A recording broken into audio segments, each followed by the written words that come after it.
재산? 전부 큰아들 줄 거예요. 시어머니의 그 한마디가 떨어지자 식탁은 순식간에 얼어붙었습니다. 연말 가족 모임 모두가 모인 그 자리에서였습니다. 저는 20년 동안 시어머니를 모셨습니다. 아침마다 죽을 쓰고 병원 갈 때마다 동행하고 밤늦게까지 안마를 해드렸습니다. 남편은 회사 일로 바빴고 시누이는 해외에 있었습니다. 결국 모든 것은 제 몫이었죠. 그런데 그날 시어머니는 마치 당연하다는 듯 말했습니다. 형님이 장남이니까 다 형님 거야. 큰집 형님 내외는 1년에 한두 번 오면 많이 오는 편이었습니다. 그마저도 명절에 얼굴 비추고 가는 게 전부였죠. 저는 아무 말도 하지 않았습니다. 그저 조용히 고개를 숙이고 다음날 친정으로 향했습니다. 그리고 일주일 뒤 띠리링 띠리링 띠리링 핸드폰이 미친 듯이 울렸습니다. 부재중 전화 신통. 시어머니, 남편, 큰집 형수, 시누이. 병원 와서 간병 안 해.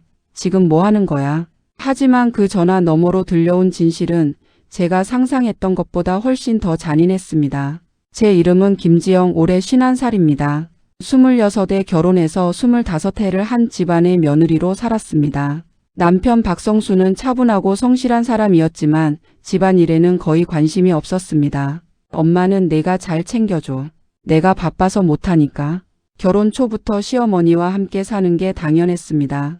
시아버지는 제가 결혼하기 2년 전 돌아가셨고 시어머니는 혼자 사시기 힘들다며 우리 집에 들어오셨죠. 큰집 형님 내외는 서울에 살았습니다. 형수님은 커리어 우먼이었고 형님은 사업을 한다며 늘 바빴습니다. 우리는 지방까지 내려갈 시간이 없어. 미안하지만 어머니 좀 잘 부탁해. 그렇게 시작된 20년이었습니다. 아침 6시 저는 시어머니 방문을 열고 인사를 드렸습니다. 어머님 주무셨어요? 응, 허리가 또 아프네. 오늘 병원 가야 해. 시어머니는 늘 어디가 아프셨습니다. 무릎, 허리, 소화불량, 두통. 일주일에 3번은 병원에 갔고 저는 늘 옆에 있었습니다. 며느리가 챙겨줘야지. 아들은 바쁘잖아. 남편은 아침에 나가면 밤 10시가 넘어서 들어왔습니다. 주말에도 골프 약속이 있다며 집을 비웠죠. 딸아이 하나는 대학 졸업 후 취업해서 독립했고 집에는 저와 시어머니 그리고 가끔 보이는 남편뿐이었습니다. 그런데 이번 연말 가족 모임은 달랐습니다. 시어머니가 갑자기 가족 전체를 모으자고 했습니다. 다들 모여라. 중요한 얘기가 있어. 큰집 형님 내외 시누이 그리고 저희 부부까지 한자리에 모였습니다. 시어머니는 평소보다 단정하게 옷을 차려입고 테이블 상석에 앉았습니다. 오늘은 내가 중요한 결정을 발표하려고 모였어. 모두가 긴장한 표정으로 시어머니를 바라봤습니다. 나도 이제 나이가 있으니까 재산 정리를 해야겠다 싶어서. 재산. 그 단어에 큰집 형수님 눈빛이 반짝였습니다. 시누이도 자세를 고쳐 앉았죠. 저는 별 기대가 없었습니다. 시어머니가 가진 건 시골에 있는 작은 땅 몇 평과 예금 조금이 전부라고 들었으니까요. 집이랑 땅이랑 통장에 있는 돈까지 전부 큰아들한테 줄 거야. 순간 귀를 의심했습니다. 어머니 그게 무슨... 남편이 당황한 목소리로 물었지만 시어머니는 단호했습니다. 성수야 너도 이해해라. 형님이 장남이야. 우리 집안은 원래 장남이 제사도 지내고 모든 걸 이어받는 거야. 옛날부터 그래왔어. 큰집 형님은 난처한 표정을 지었지만 형수님은 입가에 미소를 띄었습니다. 어머니 정말 감사합니다. 저희가 잘 모실게요. 시누이는 아무 말도 하지 않았습니다. 결혼한 딸은 어차피 재회라는 걸 알고 있었으니까요. 저는 그저 고개를 숙이고 있었습니다. 20년 동안 제가 한 일들이 주마등처럼 지나갔습니다. 새벽 죽수기, 병원 동행, 밤늦은 안마, 약 챙기기, 설거지, 빨래, 청소. 지영아 괜찮지? 남편이 작은 목소리로 물었습니다. 네, 괜찮아요. 하지만 괜찮지 않았습니다. 가족 모임이 끝나고 저는 조용히 짐을 쌌습니다. 어디가? 친정이요. 좀 쉬다 올게요. 남편은 더 묻지 않았습니다. 친정에 도착하자마자 어머니가 물었습니다. 무슨 일이야? 아무것도 아니에요. 그냥 좀 쉬고 싶어서요. 하지만 어머니는 다 아셨습니다. 또 시어머니한테 무슨 소리 들었구나. 저는 그제야 울음을 터뜨렸습니다. 친정에서 3일이 지났습니다. 핸드폰은 무음으로 해놓았습니다. 남편한테서 문자 몇 개 왔지만 답장하지 않았습니다. 어머니는 아무 말 없이 제가 좋아하는 음식을 해주셨습니다. 된장찌개, 김치전, 나물 반찬. 엄마, 제가 잘못 생각한 걸까요? 어머니는 한숨을 쉬며 말했습니다. 잘못 생각한 게 아니야. 넌 그동안 너무 많이 참았어. 사람이 참기만 하면 결국 병이 돼. 그래도 시어머니는 제 어머니잖아요. 어머니면 며느리한테 그런 식으로 대하면 되냐? 20년 동안 내가 얼마나 고생했는데. 친정 아버지도 거들었습니다. 지영아, 너 그 집안 재산이 얼마나 되는지 알아? 글쎄요, 별로 없다고 들었는데요. 별로 없긴. 내가 알아봤는데 시골 땅만 해도 시세로 5억은 넘어. 거기다 예금까지 하면 78억은 될걸. 네? 저는 깜짝 놀랐습니다. 그 돈을 전부 큰아들한테 준다고? 20년 동안 며느리 부려먹고? 아버지는 화가 나신 것 같았습니다. 사실 저도 몰랐습니다. 시어머니가 그렇게 많은 재산을 가지고 계실 줄은. 그날 밤 핸드폰을 켰습니다. 부재중 전화 15통. 남편, 시어머니, 큰집 형수. 문자도 쌓여 있었습니다. 지영아, 집에 언제 와? 엄마가 찾으셔. 빨리 연락 좀 해. 며느리 어디 갔어? 연락해. 하지만 저는 답장하지 않았습니다. 그리고 5일째 되던 날. 띠리링 띠리링 띠리링. 새벽 6시 핸드폰이 울렸습니다. 남편. 여보세요? 지영아. 큰일 났어. 엄마가 쓰러지셨어. 네? 지금 병원이야. 빨리 와. 전화를 끊고 저는 멍하니 앉아 있었습니다. 어머니가 방문을 열고 들어왔습니다. 무슨 일이야? 시어머니가 쓰러지셨대요. 그래서 병원에 오래요. 어머니는 단호하게 말했습니다. 가지마. 큰아들한테 전부 준다며? 그럼 큰아들이 모시면 되지. 그래도가 뭐야? 지영아, 너 지금까지 얼마나 당했어. 이제 그만 당해. 하지만 저는 마음이 불편했습니다. 결국 친정에서 이틀을 더 보낸 뒤 일주일 만에 핸드폰을 다시 켰습니다. 부재중 전화 50통. 남편, 시어머니, 큰집 형님, 시누이. 모두가 저를 찾고 있었습니다. 문자함을 열었습니다. 동서, 지금 어디야? 어머님 병원 왜 안 와? 언니, 엄마 상태 안 좋아요. 빨리 와요. 남편, 지영아, 제발 좀 와. 엄마가 너만 찾아. 그리고 가장 최근 문자. 동서, 우리 사정상 병원에 계속 있을 수가 없어.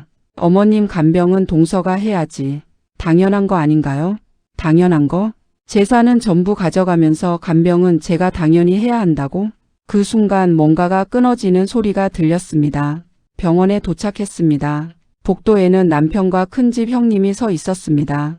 지영아, 어디 갔었어? 남편이 다가왔습니다. 친정이요. 전화도 안 받고. 엄마가 얼마나 힘들어 하셨는데. 저는 대꾸하지 않았습니다. 중환자실 앞 큰집 형님이 지친 표정으로 앉아 있었습니다. 동서, 왜 이제 와? 나 너무 힘들었어. 상태가 어때요? 뇌졸 중이래. 갑자기 쓰러지셨대. 지금 안정은 됐는데 계속 누가 옆에 있어야 한대. 큰집 형님이 가방을 챙기며 일어났습니다. 저희는 이제 가봐야 해요. 동서가 이제 간병하면 되지? 저희가요? 당연히 동서가 봐야지. 동서 며느리잖아. 저희는 서울이라 멀어서 자주 못 와요. 그렇게 큰집 형님 내외는 떠났습니다. 남편도 회사에 가야 한다며 자리를 떴습니다. 지영아, 미안한데 엄마 좀 부탁해. 나도 일이 있어서. 결국 병실에는 저 혼자 남았습니다. 시어머니는 산소 마스크를 쓴 채 누워 계셨습니다. 눈을 뜨셨지만 말은 하지 못하셨습니다. 간호사가 들어와 말했습니다. 보호자분이시죠? 환자분 상태가 좀 안정됐는데 재활 치료가 필요해요. 당분간은 24시간 간병이 필요하고요. 네, 가족분이 직접 하실 건가요? 아니면 간병인 쓰실 건가요? 간병인. 하루에 10만 원이 넘는다고 들었습니다. 저는 남편에게 전화했습니다. 여보, 시어머니 간병인 써야 할 것 같아요. 간병인? 그거 돈 많이 드는데 내가 좀 해줘. 우리 형님도 바쁘고. 네, 전화를 끊었습니다. 그날부터 병원 생활이 시작됐습니다. 아침 7시 시어머니 세수 도와드리기. 8시 식사 보조. 오전 내내 재활치료 동행. 오후에는 기저귀 갈아드리기 약 챙기기. 밤 10시가 되면 간이 침대에 누웠지만 새벽 2시, 4시마다 시어머니가 깨서 물을 찾으셨습니다. 물. 며칠이 지나자 몸이 무너지기 시작했습니다. 그런데 큰집 형님은 2주에 한 번 얼굴만 비쳤습니다. 어머님 괜찮으세요? 아이고, 많이 좋아지셨네요. 동서 덕분이야. 그리고 30분 만에 떠났습니다. 한 달이 지났습니다. 시어머니 상태는 조금씩 좋아졌지만 완전히 회복되지는 않았습니다. 어느 날 큰집 형님이 병원에 왔습니다. 동서 어머님 퇴원 날짜 잡혔어? 아직이요. 재활이 더 필요하대요. 그럼 우리 집으로 모셔가야 하나? 순간 제 귀를 의심했습니다. 네? 어머님이 우리한테 집 다 줘잖아. 그럼 이제 우리가 모셔야지. 그럼 지금까지는요? 지금까지는 급한 거니까 동서가 대신 해준 거고. 어머님 회복되시면 우리 집으로 모셔갈게. 그 말을 듣는 순간 무언가 이상했습니다. 왜 갑자기 모셔간다는 걸까? 그날 밤 시어머니가 조금 말을 하셨습니다. 며느리, 네 어머님, 미안해. 네? 내가 잘못했어. 시어머니 눈에서 눈물이 흘렀습니다. 그리고 그날 저는 충격적인 진실을 듣게 됩니다. 사실은 말이야. 시어머니는 떨리는 목소리로 말을 이었습니다. 땅이랑 집이랑 다 팔았어. 네? 큰아들한테 준다고 했지만 사실은 이미 다 팔아버렸어. 6개월 전에. 저는 믿을 수 없었습니다. 왜 그러신 거예요? 큰아들이 사업 망했대. 빚이 5억이래. 그래서 내가 땅 팔아서 다 갚아줬어. 어머님. 근데 그 돈 준 게 너한테 미안해서 그래서 연말에 거짓말한 거야. 큰아들한테 다 준다고 하면 너희가 섭섭해하지 않을까 싶어서. 시어머니는 계속 울었습니다. 사실 남은 건 아무것도 없어. 통장에 300만 원 정도 그게 다야. 저는 머리가 멍해졌습니다. 그럼 큰집 형님은 알고 있을까? 아니 분명 모를 거야. 알았다면 저렇게 자기 집으로 모셔간다는 말을 할 리 없으니까. 그럼 아주버님은 알고 계세요? 응 큰아들만 알아. 걔가 비밀로 하래. 와이프한테 말하면 난리 난대. 저는 기가 막혔습니다. 결국 큰집 아주버님은 돈을 받아놓고도 가족들한테는 앞으로 받을 거야 라고 거짓말한 거였습니다. 그리고 형님은 그 거짓말을 믿고 시어머니를 모시겠다고 나선 거였죠. 하지만 진짜 재산은 이미 사라졌고 남은 건 간병이 필요한 시어머니뿐. 며칠 뒤 큰집 형님이 다시 병원에 왔습니다. 동서 어머님 퇴원 날짜 이번 주래. 우리 집으로 모셔갈 준비할게. 형님, 응? 형님 시어머니 재산이 얼마나 되는지 아세요? 형님 표정이 굳었습니다. 왜? 그게 무슨 상관이야? 그냥 궁금해서요. 어머님이 5억 정도 되는 땅이랑 예금 2억 정도 있다고 들었어요. 왜? 저는 조용히 말했습니다. 그 돈 이미 없어요. 뭐라고? 6개월 전에 다 쓰셨어요. 형님 얼굴이 하얗게 변했습니다. 그게 무슨 소리야? 아주버님 빚 갚는데 다 쓰셨대요. 지금 남은 건 300만 원. 형님은 그 자리에서 얼어붙었습니다. 그리고 다음 날 큰집 형님 내외가 병실로 들이닥쳤습니다. 어머니, 이게 무슨 소리예요? 땅을 팔았다고요? 시어머니는 고개를 돌렸습니다. 형님한테 말 안 했어요? 어머님 돈으로 빚 갚았다고? 제가 묻자 아주버님은 아무 말도 하지 못했습니다. 형님은 분노에 찬 목소리로 소리쳤습니다. 당신, 그 돈으로 빚 갚았어. 나한테 왜 말 안 했어? 여보 그게 5억. 5억을 몰래 갚았다고. 병실은 순식간에 아수라장이 됐습니다. 형님은 시어머니를 향해 소리쳤습니다. 어머님, 왜 저한테는 말 안 하신 거예요? 저는 어머님 재산 있는 줄 알고 모시겠다고 한 건데. 그 순간 시어머니 얼굴이 일그러졌습니다. 그럼 돈 없으면 안 모시겠다는 거야? 당연하죠. 돈도 없는데 왜 모셔요?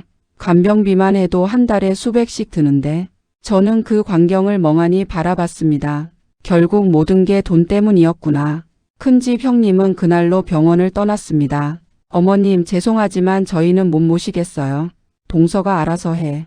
그리고 아주버님도 고개를 숙인 채 따라 나갔습니다. 병실에는 저와 시어머니만 남았습니다.